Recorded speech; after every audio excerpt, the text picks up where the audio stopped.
अस्सलामुअलैकुम everyone, welcome back to my channel Huda's kitchen. तो जी कैसे हैं आप सब।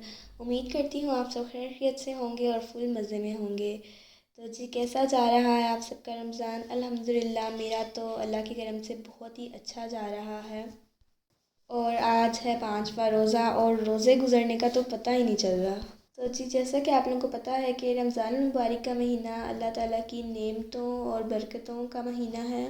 इस महीने में हर कोई सहरी और इफ्तारी में मसरूफ़ होता है और साथ ही साथ अल्लाह ताला की इबादत में भी मसरूफ़ दिखाई देता है। रमज़ान के महीने पे ना एक डिफरेंट किस्म की रूटीन बन जाती है। वक्त पे उठना, टाइम पे सहरी करना और टाइम पे इफ्तारी करना। तो जी ऐसे ही इस महीने में इबादत करने का भी बहुत ही मज़ा आता है। रात को तरावियाँ पढ़ने का तो बहुत ही कोई मज़ा आता है। फिर सुबह उठ के सहरी करने का और फिर नमाज़ कुरान वगैरह पढ़ने का। होपफुली आप लोग मेरा आज का ये व्लॉग एंजॉय करेंगे। So let's go.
No, no, es poco chino,